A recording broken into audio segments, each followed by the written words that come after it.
This is 10 Reasons Why Show. 10 Reasons Why Show! Yeah! An exciting one, too. Today we have a very exciting show. My favorite. Let me get the more important thing. I'm Sam Labate, your humble host. Your other humble host is Sema Batuk. And the beautiful, lovely Scott Tomaso is also a host. Sam. You got the beauty. Sam's obviously drank too much already. That's right. I've been drinking. You may be wondering why we have these wonderful libations in front of us. Libations they are, yes. Because we have a special guest with us today. Yes. And now let's introduce him, shall we? Go ahead. Oh.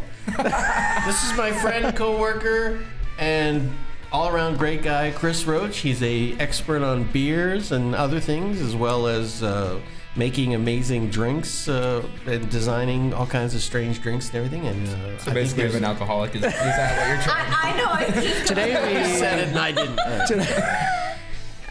Today we're going to be talking about craft brewing. which is one of my favorite topics One of his that we've favorite. done. And before we do, First of all, welcome, tell Chris. us. Welcome, Chris. Thank you. Welcome, Chris, to the show. Yay, salud. Hey, look at it. And maybe we can tell our, Yeah, what are we drinking? what are we drinking? What are is we this? drinking? Well, this is an Alpha King Pale Ale from Three Floyds Brewery. It is a very mild, kind of, it's got the nice hop characteristic. It's just a very refreshing beer overall. It is. How much alcohol is in this? Because I got to tell you, I had one swig of this and I'm already buzzed. I believe this one's around 5 or 6 alcohol. Wow. What a lightweight, I'm telling you. Yeah, you're kind of I'm not a beer person per se, but I must say there's no aftertaste and it smells pretty good. And great. the color is great for beer, Yeah. I think. I So- am a huge pale ale fan. This is like right up my alley. This is beautiful. It is. He loves the pale. Yeah. I do love the pale. And I love the art, like the art on the they pour the Well, bottles. so why don't you Pretty awesome. so why don't you tell us a little bit about the science and the history, the history of Yeah. beer and why we're able to drink such wonderful things like we are today. Yes. Well- First question. Yeah, beer has been around for a very long time. It dates back to the early Egyptians. They have drawings and whatnot of them drinking beer. And To the Egyptians, first of all. yes, to the Egyptians. Hey. to the Egyptians. Don't interrupt the man. And we actually have found pots from Iran that date back 7,000 years that have residue from beer, and it kind of shows that beer was used as a trade. It was used as currency. There's They were actually smart. Yeah, there's is smart. There's a great documentary called "How Beer Saved the World," and it goes back and it talks all about how beer throughout the ages has been kind of a lifesaver. It's done a lot of medical advances. We've come up with a lot of cool cures. We've had a lot of refrigeration techniques that were started back in the industrial era that Wow. wouldn't have been around without the need to transport beer. Interesting. So That's quite basically, interesting, we owe actually. everything today. to alcohol. Yeah, oh, I love it. In a weird way, it makes sense. It makes sense. So that's really cool. I didn't know that about refrigeration and all that being part of ways to, keep beer, Yeah, and to transport it and transport it. Now, how come the English never refrigerate their beer? Well, it really depends on the style of beer that you're drinking because different beers require to be consumed at different temperatures. So a lot of Got the ones it. that they're making are designed. Some of them are heavy alcohol content, which generally you want to drink at more of a room temperature, which is why some of the other ones that I brought I've kind of let sit out for a little while. And it really depends on the style that you're drinking. Interesting. So there's a guideline that says if you're making this temperature. Yeah, and the cool thing is most it's like a fine wine. It's exactly. like wine. Yeah. And a lot of craft brewers these days are going to be putting it on their bottle, serve it in this type of glass at this temperature. So it's Oh, we gotta get Takes into all the glasses at some point. There are so many glasses out there. Oh, I yeah. am so confused.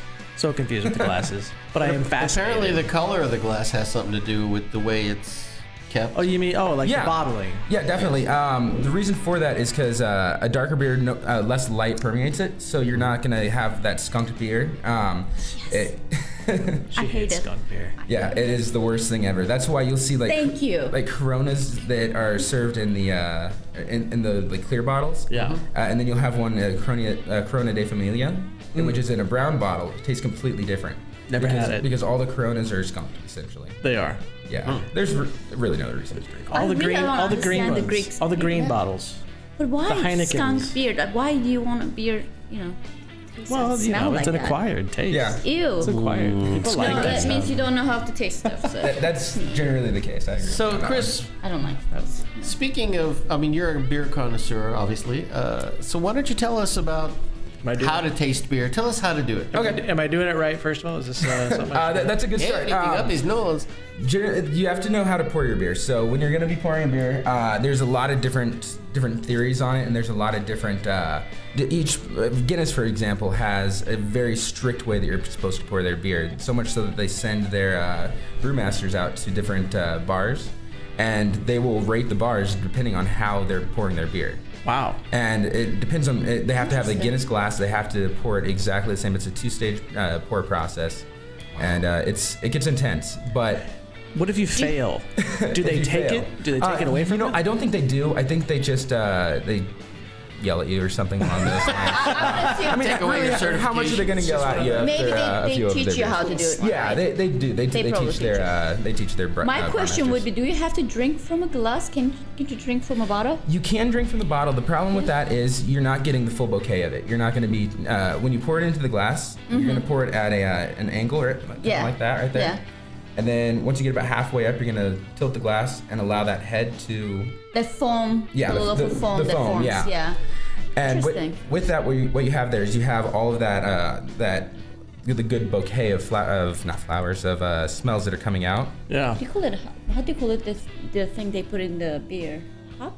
The hops. Oh, the hops. Yeah, and so the hops are definitely you're gonna be able to smell those. That's where you get a lot of the floral smell. Okay. And so one of the things that you want to do when you first pour your beer is you want to smell it before you even taste it. I do that. Good. It's just like wine. Like when you go and taste wine, you sniff the wine, you agitate it a little bit to get all of the essential oils that are coming out, so you can taste and smell everything. Mm-hmm. And then when you're actually drinking it, you want to inhale through your nose as you're pulling it into your mouth. And I am loving this because I'm doing it so right. If I smell and it's something just kind of weird, I'm like this. I think that's how I do wine. I think that's how I do wine. Yeah, too. that's how a lot of people do even food, because most of what you're tasting comes through your nose. That's right. And so it's a completely different experience when you don't have any. What if I just poured it into my nose? No, don't do that. I did that in college once. I was gonna say, actually, it's funny you said it. So I inadvertently did that in college. You've done a lot of things in college we probably shouldn't talk about. Don't talk about it. But I remember in college it would be a party foul, if you want to call it that, where you'd have the keg and you'd have to do it without trying to put any head on it. Yeah. I remember that was like because the when key. it's coming out of a keg, it's really. That sounded naughty. Okay. Sorry. You don't want head in that case. In Yes. college, you want a lot of head, but not that kind of head. No, but I remember that being. I remember that being. Well, that's probably a good point. But I just remember that being. I remember that being like the thing. Like, don't Tommaso, the pouring again because I had too much frickin' head. And that's on really it. easy to do out of a tap like that. It's definitely a harder thing to do out of a bottle, but still, some of the more frothy beers, you're gonna get that giant head on it, and that's where it comes into the. I have a question. So is there a beer that's better as a draft versus a bottle? Oh, I think Is there anything that's actually a great question. that is a great question. Generally, I like everything off tap better. They taste similar, but they can be completely different as well, because there's a lot that goes into transporting the beer when it's in the bottles that can ruin the beer. Like if it gets left out and too much light gets onto it, it might get slightly skunked. It might get too oxidized. Whereas in a keg, you don't have any of those issues. Right. And it's easier to control the temperatures. Having a kegerator is one of the best things that I've ever done. Ooh, how much are one of those? Where do I get that? You can get them at any like Costco. They have them for around $400, so it's not that bad. That's not bad. And like you can get them online for cheaper than that. I actually got mine from an old boss. He told me to make it disappear, and made it disappear right into my living room. Yeah, no problem, boss. No problem about that. Hold on, you put it into your living room? I had a small apartment at the time. So you would prefer, for the most part, you prefer tap versus bottle. Yeah. Interesting. So what's the difference? I have on top of that. Yes. When you Another good question. When we go to England, I go to England a lot. They pump it versus say like a CO2 that we have here. What is there a big difference in that? What's the difference, if there is a difference? One of the big differences is just the way that the styles of beers that they have. Okay. And so a lot of the ales that they're using, it's a better delivery service or delivery way to pump it. It essentially does the same thing. It's just cooler. I just love that. I love the pumping. And then you awesome. get into casks as well, which are just So like aged in cask beer it's awesome. I think you were talking about this earlier. You spent so much money on like just a handful of beers. Yeah. I did this. We went somewhere and I bought like a $20. It was like a $22 bottle of beer, and it was one that was. And you're like looking at it, aged in a. Seriously, I'm like, yeah, it was wow. aged in a cask, and how was it?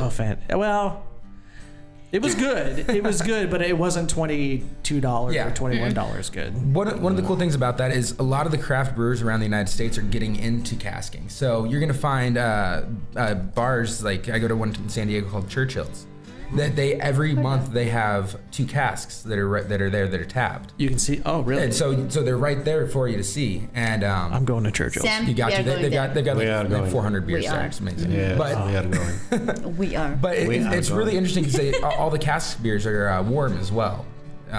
So it's a different experience. So you can take a beer that you've had before and then have it on cask. Completely different experience. Wow. Well, speaking of experiences and different experiences, what about the styles of beer and where they're most popular? Well, that's a very interesting thing. There has been back in like the 80s, there was a very one style of beer. There was just the American ale, your Budweiser, your Miller, your Coors. But now it's with all these craft breweries, they're going back and they're looking at these old styles that haven't been used in ages. You get your lambics, you have all sorts of crazy styles that even the brewers are creating new ones every day. So there are infinite amounts of styles, and if you brew at home, you can mix and match. You can just play with them. It depends on the yeast. It depends on the hops that you use, the brewing style. There's infinite amount. Let's get to brass tacks here. Yes. Brass tacks. Which state has the best beer? Which state? I want to know which state. Now you're gonna which region? Which region? Although we are keeping it U.S. Yes, U.S. Okay. state. That's the only. That'll be another episode. I was going to. Foreign beers. Yeah, Turkish beers. I just want to know because I'm a big fan of like the I call them microbreweries. I don't know if that's the appropriate thing to call them, but I'm a big fan of those. So I'm always interested because everybody says they have the best. Yeah. I want to know once and for all who has the best. See, now you're going to get me in trouble with your East Coast brewers. Well, in your experience, in my experience, what do you prefer? I have the most experience with San Diego because I'm from San Diego originally, and San Diego is a mecca for beer. I'm planning a birthday party for my buddy next weekend, and we looked at North County breweries. We're going to do some brewery tours. There are about 20 in North County alone. And they're adding new ones every day. I think they added around 400 new breweries last year in the United States alone. Wow. And 370 were in San Diego. Yes, exactly. No, I mean, you've got your places like up in Portland, on the Pacific Northwest, some amazing breweries. East Coast has some great ones as well. It's really becoming everywhere. Like the United States in and of itself is a great brewery country now. I mean, yeah, the Stone. We're a bunch of drunks, basically, right? Yeah. No, but for good beer. Yeah. I like the fact that you were just saying in the 80s or whatever it was pretty basic. Yeah. Where now it seems like you can get literally everything. It seems like it. Oh yeah, it's a renaissance of beer right now. It's a good time to be a beer drinker. So basically, the answer to the question of where do you find the best beers? California is pretty much everywhere, right? Yeah, there is no bad place now to find good craft beer. Yeah, but you say California. Yeah, California is. We love even California. LA is starting to become a really cool mecca for beer. Wow, Which it I wasn't, did not know that until about 2 years ago. There was barely any breweries, and now they're opening up every day. So, do you have a favorite brewery? Do you have a favorite that you? That is a tough choice. I've always been a big fan of Lost Abbey. Lost Abbey beers. They're out of San Marcos, California. Okay. They make some really cool, different. They have some weird styles that they like to do. And I'm a big fan of their sours that they do. They do one for Churchill's every year called Churchill's Finest Hour. This year they did Churchill's Finest Sour. I've never had a sour. I don't even know what that is. Oh, just wait. Yes. How about Stone Brewery? That's Stone. It's huge. It's great. One of the cool things about Stone is they've been around for long enough now that they're getting a lot of respect. They were the number 7, I believe, on the list of top 10 breweries in the United States. Nice. Actually, Three Floyds, the one that we're drinking now, was number 1. So no kidding. And I love their black market Hefeweizen. They don't make it often. Hefeweizen. They don't. Hefeweizen. Where would I find it? Where would I find that beer? This one here, you're gonna have to go to the Midwest to find it, or you might be able to find it at some places like the one we were talking about earlier, Plaza Market. Yeah. They do a lot of trades with other liquor stores around the United States. And that's in LA? That is in LA. It's in El Monte. Gotcha. So it's a little ways away. Gotcha. Wow. No, So it's why not don't too we far. take this moment here to have a look at another beer? Yeah. Oh yeah. Sounds And actually, good. while we're doing that, let's talk about some of the top breweries in the U.S. Did we talk about that? I think you've had enough. Are you saying we did? Well, I don't know. Did we? No, I don't think so. Well, The show is going real good. Well, this is a good one. This is a question that you had brought up I have to take a look at before the show started, which is comparing the international beers with the domestic beers. Now, where does America rank? Where is America now as compared to the rest of the world in respect, maybe? In respect, we're getting quite a bit of respect. I would say that the United States either goes big or goes home, and right now we're going big in beer. The cool thing is companies like Stone and a few of the other big breweries, they're actually doing some stuff in Europe where Stone's considering opening, I believe they're going forward with it, and opening their own brewery. And Wow. I believe, I don't know where it's exactly going to be. It's going to be in Europe somewhere.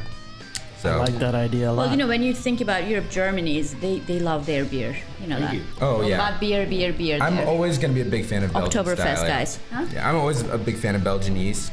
And what is this? Yep. What we're drinking now is Tappet IPA. It's their India Pale Ale. It got first place at I believe the Denver Beer Festival. It's one of the biggest ones. It's a tiny little startup out of San Luis Obispo. You get a lot of the citrus on the nose. Yeah, definitely. It's quite a different smell than the last beer. Yeah. I need to pour mine. Don't forget that. Are you trying to get them drunk? Oh, that's exactly what I'm trying to do. Yeah, no, it's a very unique. Very flowery. One of the problems with beers but- now is IPAs are becoming like the standard, and so everyone's creating their own IPA, and it's really hard to distinguish between any of them. Woo. And it's all about the hops that they use. That's what sets This it is the one, apart. right? Sam's eyes Yes. are watering. I can really smell. I can really taste the flora of whatever's in here. That's really good. What was this again? Say that again. Tap it. Tap it. Tap it. Yeah, Tappet IPA. What's the style? Oh, it's an IPA. Yeah, Oh, Indian that's Pale good. Ale. That doesn't. You know what? See, I like Now, it. There's now no when you say aftertaste. when you I like say that. It's very IPA, crisp. you mean Yeah. Indian Pale Ale? India Pale Ale. India. Is that from India? Does the style or no? So Seriously. that's a good It's a question. serious question. That's I a don't good. know. question. People probably don't know. Yeah, the style originated in Europe. I actually don't know too much on the answer on this one, unfortunately. But you know what? Get Maybe there must be something because they can come up with the name. I'm sure there must be some sort of connection. So the difference. I mean, is there more hops in it? Is it? Yeah, they add it has a lot higher IBUs, international bittering units. Ah, okay. And so I nodded my head like I knew what you were talking about. And so the hops are what add the bitterness to it. And there's two different stages of you can add. There's dry hopping, which is what you're going to be getting a lot of the smells from. Oh, I thought that's what your dog did to your leg. I know. that's It's like dry dry hopping. Oh, I What's gotcha. happening here? So the answer to that question about who's better, domestic or international beers, it's really we're coming up there. Yeah, we are definitely coming up. I would say that we are right now at the forefront of it. We're the forerunners. Wow. Wow. See, I always had the impression that like an English beer was like the one you wanted to get to. They have a lot of older breweries, and a A lot of them that have been around for. There's one that's going to be going on its 1,000 year anniversary. Wow. Hold on, I'm kind of confused. Is 1,000 it years. England Are they monks? or Germany? Yes. Which one is the oldest? Because I always thought it was Germany. Germany, yes, it is Germany. We won't. Wait, All right. you're not German? No, I'm not German. I was just curious, but I This is always thought it was were. German. They drink beer in their breakfast. Seriously. Yeah. heard I know a that couple they people that do that beer. too. Yeah, I know somebody who I did puts that beer this- in their cereal. I did that this morning. No, not the beer in the cereal. This is why Chris is on the show. Actually, one of the cool things is when I was on a tour at Stone, and they were talking about the first stage, the wort that they create, which is basically the barley and the water mixed. Mm-hmm. It smells just like cereal, and if you drink it, it is a really, really healthy breakfast drink. That's And amazing. I know. I was stoned on a You're tour. just opening the door for me right now. So both of them, I feel like I'm having breakfast, honey. See, it's Oh, no, not he a said bad thing. he went on a stone tour, and I went on a tour stoned. That's Nice. Oh, Sam. Yeah, that's right. Sam, you. So I guess the next question is, what are the macro breweries doing to combat the growing popularity of microbrewing and craft brewing? That is I've never been a big fan of macro brews. The thing that they're trying to do now, their sales are being cut quite a bit. Like last year, craft beer was 10% of the market, compared to 10 years ago, it was barely 1 or 2%. Wow, 10%. So that may not seem like much when you're comparing like 90%, but that's billions of dollars leaving the bank accounts of these macro brews. So what they're trying to do is they're fighting for shelf space. That's one of the big things. Because when you walk in, look at what's at eye level. That's generally what people are going to buy the most. And a lot of times it's the Coors, Bud, crap like that. The crap. Yes. I mean, it tastes okay with a ping pong ball in it. So what they're also trying to do is they're going and they're buying up all these little microbrews that the little craft brews, and they're calling them the same thing. So like you have Goose Island out in Chicago, one of my favorite brewers of all time, got bought out by AB InBev, and those are the guys that make Bud Light and Bud, and so they're keeping a lot of it the same, but if you taste Goose Island from before it was sold to after, you can definitely tell the shift and the change in flavor. So to stop the competition, is that what it is? To buy it up before it gets exactly. big. Yeah, so they're trying to buy it up, and not necessarily before it gets big. Even if it's already big, they're trying to buy them up. Right. Which is cool because you have these companies that refuse to sell out. Right. And those are the ones that you can tell really have the passion. There's not a lot of passion in creating Bud Light.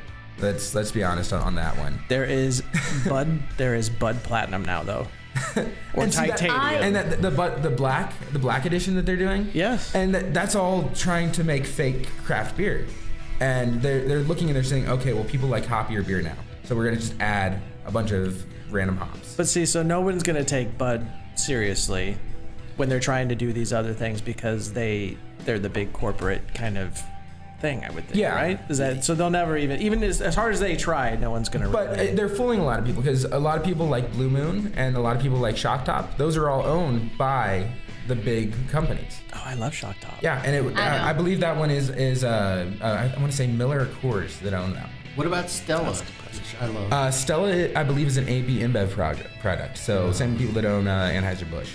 Yeah, but it's see, these things are available on tap a lot. Yeah. Well, yeah. I mean, Well, and more you're finding bars that have craft beers on tap and local breweries. Like even if you go to California Pizza Kitchen now, they have local craft breweries. Yeah. Nice. So Do you think it's because of the pricing, maybe the deal from the bigger companies like beer producing companies, whatever you call it? Maybe they offer a better deal for the bars and they prefer those. Oh yeah. Is that why? Yeah, and You know? still you don't have as many people. It's starting to be a more popular trend, but there's not as many people that are really caring about their beers.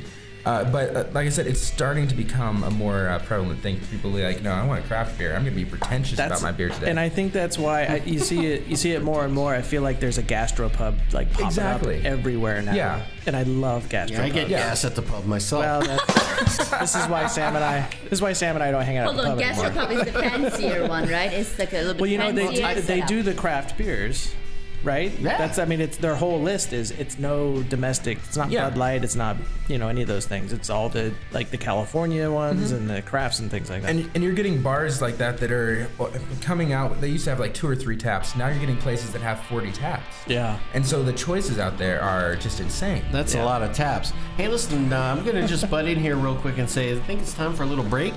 And when we come back, we'll try another beer and maybe talk a little bit more about what's happening and how you can get involved in craft brewing. Oh, yeah. Yeah. All right, we'll see you in a minute.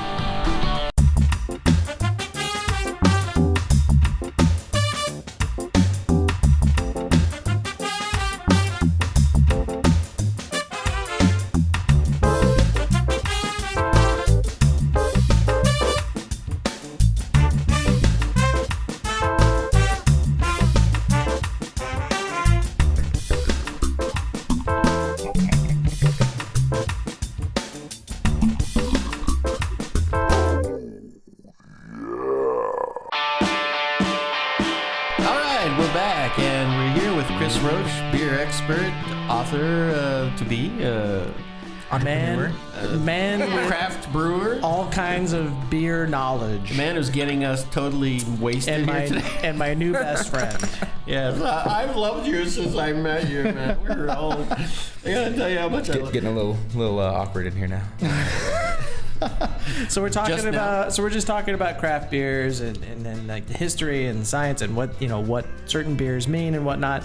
We've already tried, if you're just tuning in, we've already tried a few of the beers that Chris has brought. So we'll just continue doing that. Yeah. Okay. And I know, Sam, you got some more questions to ask while he's doing that. Well, Chris, while you're pouring out that beer in a hurry, let me ask you, do you have a blog or a website or something where people can get in touch with you or follow you? You can actually find me on heavymetalbarware.com. Nice. Heavy Metal Bar. That is great. It's actually promoting my new company, and then I'm also going to be starting a blog on it about beer, tasting beer. A lot of just beer-related, happy, sunshine, love, things like that. Good things. Sounds good to me, man. We could all use a little bit more of that. So heavy metal.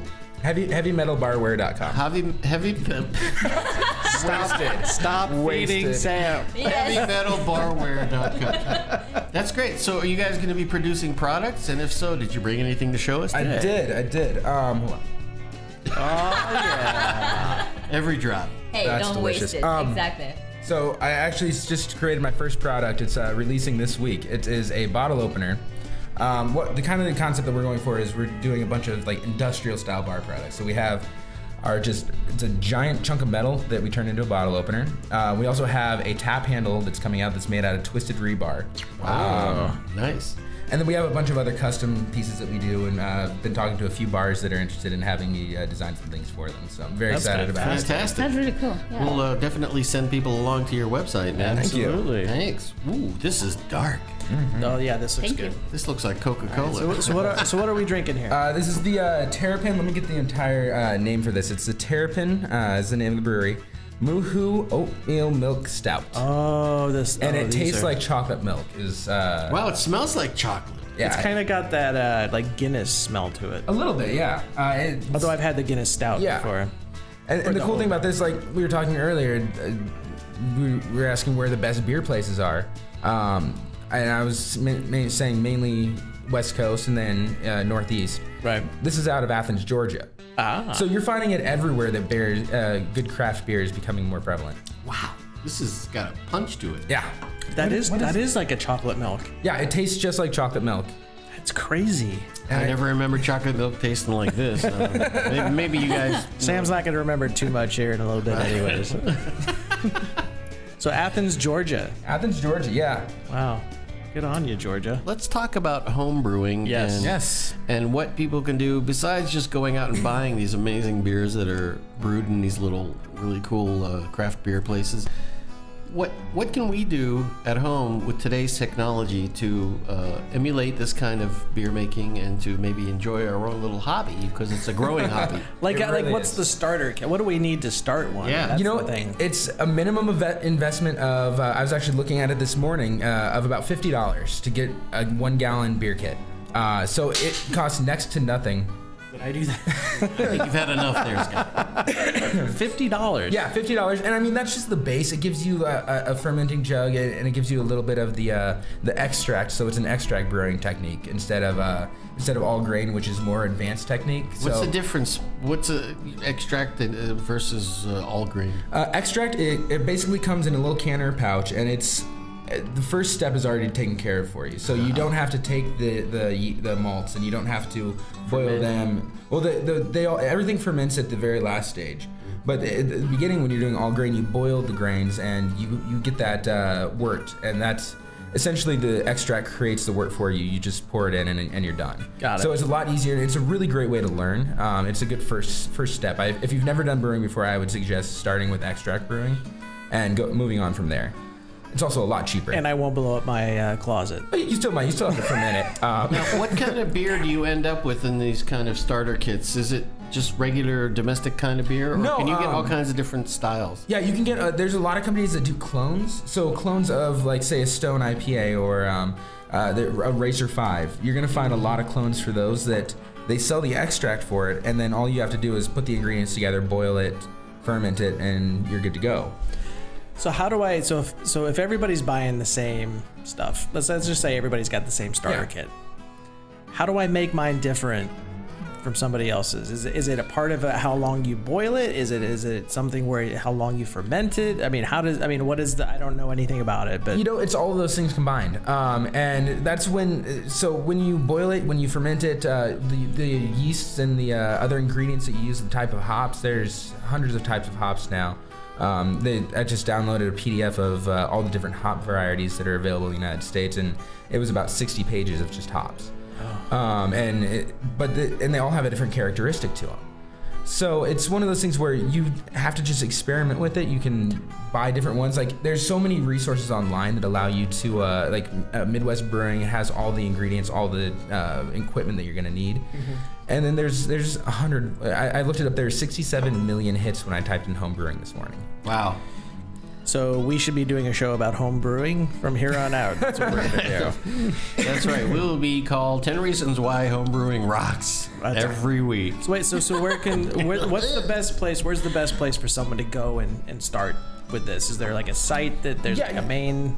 Type in home brewing in Google. You're gonna get like Northern Brewing, Midwest Brewing. There's tons of equipment companies that sell starter kits that range from that $50 and go all the way up to like $5, $6, $7, all the way up into thousands of dollars. There's a system called the Brew Magic, and one of the cool things is about this system, it's fully automated. So it has a little computer in there that you type in how long you want it to boil, how long you want it to go to the secondary boil, etc. But how do you know those numbers? Just experimenting. You can look at recipes. There's tons and tons of websites where people have posted their recipes, so you can kind of mimic what they've done and modify it to create your own beer. Cool.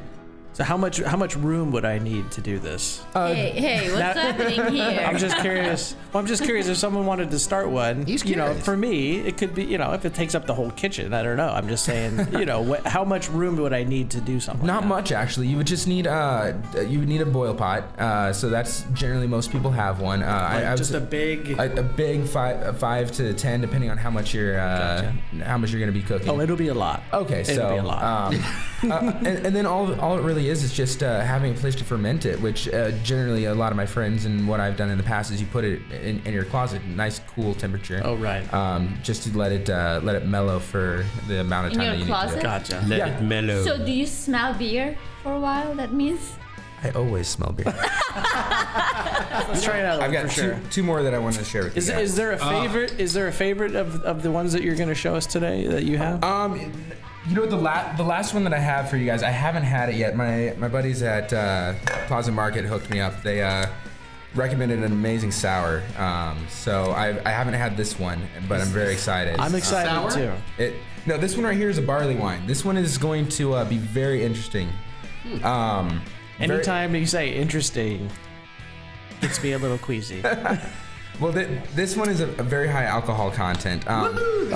Sam does not need any of that. And that's one of the things you'll find with different beers is there's definitely a time to age them. When you have a thing like an IPA, which has a lot of hops, you're not going to want to age that too long. That's why Stone has a beer right now called the Enjoy By. and it comes out just one time each beer, and it will be like Enjoy by 420. That's the one that's out right now, and you're supposed to drink it before that because a lot of people have it in their mind that they want to age an IPA. 420? Is that a? I think that's a marijuana reference. Yeah, that is a marijuana reference. The next one is Enjoy by 517. That's the one that they're releasing this week. That's not a marijuana. Is not reference. a marijuana. But when you have these beers that are higher alcohol content and they have the yeast in the bottle, still a lot of them, that's when you're going to want to age it. So people are aging beers just like wines now, up to 5 to 10 years. And obviously those are the ones that are going to cost you a good $20, $30. You know, not necessarily. You can get a good $10 bottle of beer, and you're going to want to age some of those as well. But the thing is, that's any bar in California. But yeah, you want to buy 2 of them so you can taste one at the beginning and then age it and let it sit for a while and then taste it later. I'd suggest just buying 6 of them and enjoy them all the time. Chris, seriously, we're going to be best friends. Seriously. Thank you. I think we just found our 4th host here. I think we did. I'm afraid we are getting drunk here. Wow. So what was the name of this one again? Oh, sorry. This smells interesting. This smells like bread a little bit. Yeah, this is the Southern Tier. I'm serious. This is an oak-aged imperial wild style or barley wine style ale. It's called the Backburner. You know, it looks like a rocket ship. Hold on, what that Looks is? like a cat. Again, that's so. Backburner. It's so. There's no taste. There's no aftertaste. There's Hey. There's no taste? No, it's a great taste. There's just no lingering. Hold on. This is my Did you see favorite this? so far. Burner. Now, do we know how long this was aged? My guess is not too long. I actually picked it up yesterday. I see. I'm gonna go pick up another bottle as well because I broke the cardinal rule. of Holy only- shizam, this is 9.6. Oh yeah, 9%. Dude, this is the best one yet. I like this. This one's really good. 9.6. Enjoy. I still, I'm a big, like I said, I'm a big pale ale guy. I really like that one a You're lot. a little but pale, yes. I am. But that IPA was still. No Yeah. aftertaste. really good. And one of the cool things, like even this one, they tell you the ingredients that are in it, like what sort of malts they used, and like they use kettle hops, Chinook hops, tons of crazy aroma hops. They use Ulamate. I believe that's how you pronounce it. Ulamate? And then they show the dry hops. So they tell you exactly what type of hops are used, and so you can kind of guess what the flavor profile of those I hops are should going have to be. some water. So I could go to There's like the northernbrewer.com and get all that stuff. Yeah. They have all the Yeah, ingredients and stuff. they do. And That's great. Yeah, it's a really great. Google is awesome. Wow, it is. I just Googled it. I'm looking through this. Oh, it's a to great see what website. If you can- go to their kits, you can see all of the kits that they have available. Wow. And I believe that's the one that has the $50 kit, and it's just an extract kit. And then you can go Yeah. up to all grain, which is going to cost you quite a bit more. Me and one of my friends are going to be starting an all grain brewing system. And then another one of my good friends that I've homebrewed before, he is actually starting his own brewery this year down in San Diego. He is also my new best friend. Another question. What do you do with the beer once you brew it? I mean, not as a joke, but I mean, how do you store it? Storing beer is there's a lot of different theories on it. Some people tell you to put the beer on its side. Most of the breweries that I've talked to have said that that's a bad idea, especially when it has a cork on the top. So you want to store it standing upright. You also don't want to store it in the refrigerator because the refrigerator is meant to dry things out. So if you have a beer that has a cork top, it's just going to dry that cork out, and you're just going to have issues there. You want to store it in a dark place that has a constant temperature of around 55 degrees. Like a basement? Or... Yeah, exactly. And then you get some of these beers that's the optimal serving temperature, like a barley wine or some other styles like along that. Is this a barley wine? It is. Wow, I like this. It is good. There's half a bottle. Of course left. you like it. It's almost 10% alcohol. Well, there's some breweries that are making beers that are upwards of 40% alcohol by volume now. Good Are gracious. those the ones that have like a brandy? Is there like actual brandy and anything like that? No, or it's straight beer. It's just the 4 ingredients: the malts, water, hops, and yeast. Wow. But the way that they brew it is just insane, and the way they age it and ferment it. And That's amazing. I haven't had it because it costs a couple $100 a I bottle. can see that. I can see that. I can see that. Wow. Well, I must say this has been one of my favorite episodes. Let's crack open another one here. This is Yes, it's about right. time to Okay. say goodbye. This is Wow, the special look at one this. that I bought. Holy shizam. That's good. Probably should have done this before No, we started talking. This is great. This is great. All right, drum roll. We'll have little tension music. That's what we'll have. Hopefully there's nothing breakable in here. I'll help you. Oh, thank you. Just our egos. Just our egos. Just our egos. Oh, Happy New Year! Be careful with that. Is this yours? You can drink it. You did not like the barley wine. No, did no, you? it's heavy for me. It's Is it a just too heavy. success? It might be. I'm a little worried about what this cork looks like, so Now, we'll see how it turns out. Have you ever had this? You've never had this I've never before. had this one before. This is a What's it called? this is called Vlad the Imp Ailer. Oh, yeah. Yeah, baby, Vladimir the Ayler. Northwest style sour ale. Who's the brewery? Oh, the sour. Cascade Brewing. So Vlad the Imp Ayler. I have to say I'm excited about this one. they had about 4 or 5 different styles of of Cascade sours, and this one was the one Sam at Plaza Market recommended to me. So what is Sam, I like that guy. what is the main difference? But what makes it a sour? Just a lot of the I'm gonna get sours have a good. wild yeast in it, and so Okay. it's just the way that it's fermented. Seriously. I'm not I quite sure think what type Sema's of yeast. getting a little toasted. Yes, do you want to help me out here? No, that's all you. Oh my goodness. I need to catch up with you guys. Someone will close the show when we're done with all this. Yes, I will. I am somebody, and this is that guy's over there. He's with me sometimes too. No, this is what's gonna happen. I'll punch all 3 of you, and then I'll be like, yeah. You're gonna punch us? Hold on. Why are you hold- gonna punch Chris? I can go less. He's our guest. Possibly. Thank you. Yeah. This almost smells like it. Thank It you. has a champagne kind of. Yeah. Wow. This is interesting. Very citrus. It was almost like a Very cider. citrusy. Yeah, a cider. A almost. little bit like a cider. It's just a very unique This is style the color. of beer. Look at it. All right. Cheers. Cheers. Cheers. Cheers. Cheers. Cheers. And I will check his reaction first because first I'm trying. It is. It's kind of like a. Wow. Woo! No, you know what? That's Very really citrusy. good. It's like it does. It tastes like a champagne, Yeah. like cider. It's a champagne, like a cider bottled beer. slash champagne. That's really. Remember that? That is really good. That is really good. Yeah, it's a very like. What did you? interesting. What's your opinion? I'm very happy with it. Not the best sour I've ever had, but it's very good. Definitely gonna get another one of these to Wow. age when I get That another is. paycheck. That is definitely it's better sour. to do that. It's That better is to sour. age. How much? Yeah, this How one much is I a would bottle? age. This one I paid $50 a bottle. $50 a Well, I'm bottle. honored that you would open it up with us. I You know what? really appreciate- So I am my more than question honored. would be: so you would buy this? It's better to just age You know, for this one I would age it a little while. because and- it's too sharp. Is that why? Because it's no, it's supposed to be that sharp. Okay. Since it is a amazing. sour. Wait, so Interesting. how long do you know it? How long do you? I'm gonna get this out. I will get this out. Because you buy it at the store. How do you know when it was made and how long it's been aging? Generally on the bottle they will tell you the bottle date. Like the born date. Yeah, whatever. exactly. The date that it was bottled and put into the oh, system. That's really cool. So, Wow. and so Cheers, that. everybody. Cheers. Cheers. Look, she's two-fisted.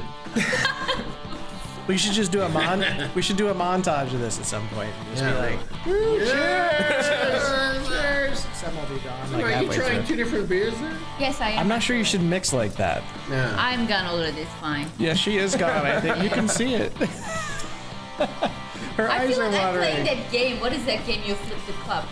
All right. Flip cup. There you go. I said the name. I like That was this a- stuff. that It's was a little a- expensive for my palate and wallet. So tell us one more time how we can get a hold of you, how fans can get a hold of Yeah, you, of your website. Yeah, you can go to heavymetalbarware.com, and you can look at my products. You can follow my blog. You can talk to me, send me an email, the contact form on there, and love to talk to you about beer.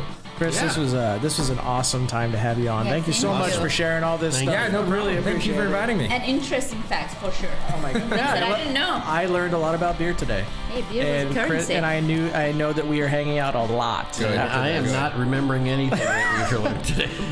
All right. We need to well, finish these beers. Unfortunately, we have to say goodbye, but we're going to stick around and drink some beer. But we will see you next time. Thanks for joining us on 10 Reasons Why Show. Come to our webpage, actually YouTube page, subscribe to us, and get a hold hold of Chris. Good guy. Lots of beer. Thank you. All right, and Cheers. bye. Enjoy. Really cool, Cheers. Bye. Goodbye. Goodbye, goodbye, goodbye, Later. goodbye, goodbye. Goodbye.